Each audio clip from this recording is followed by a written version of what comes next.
I recently saw something from Lupita Nyong'o that has me scratching my head. I'm like, what? This makes no sense. Welcome to Escaping the Echo Chamber. Lupita Nyong'o. She was in Black Panther. She's in Black Panther 2. She was from In Us. Great job. Great actress. And she was actually supposed to be in The Woman King. Just saw The Woman King this weekend. I think it was a great movie. I thought it was well done. Viola Davis's performance was amazing. Amazing. She did a really great job. I liked the movie, liked the plot, everything. And I liked that it dealt with the subject matter of them saying, no, we're going to stop what's coming. It was a complex topic, and it was a very emotional topic, and I liked the way they did it. And for all the people that are claiming, oh, the movie was historically inaccurate, if you waited to the end of the movie, it actually says this movie is a fictional account. So why suddenly people are expecting and demanding historical accuracy from fictional works makes no sense.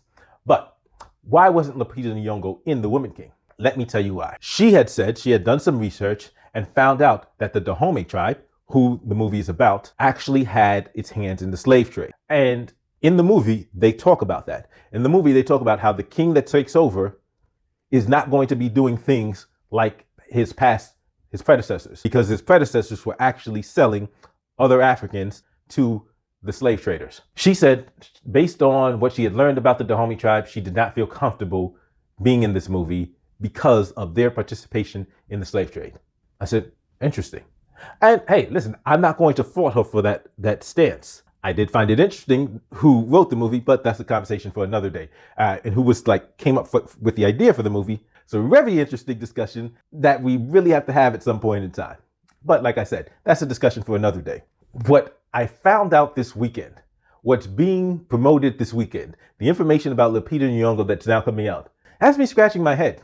You see, Lupita Nyong'o has been named the global ambassador for a company. The company is De Beers. I know who De Beers is. I know who the De Beers company is. Some people out there may not know. You watching this, you may not be familiar with De Beers. So when I saw this, I'm like, wait. That can't be the same De Beers that I'm thinking of. De Beers is a company founded by Cecil Rhodes in South Africa. If you know South Africa, you can see where this is headed. I've often talked on this channel about the MAFA, the African Holocaust, the Black Holocaust, because it was beyond just slavery and it was beyond just the shores of North America. In South Africa, in fact, during my lifetime, apartheid ended when I was a teenager. When I'm a teenager, apartheid ended. Just think about that. Apartheid ended while I'm alive. South Africa was overtly, openly engaging in an anti-Black Holocaust, engaging in its continuation of the MAFA during my lifetime. De Beers was a company that had its hands all over apartheid, all over the atrocities that were being committed against Black people in South Africa.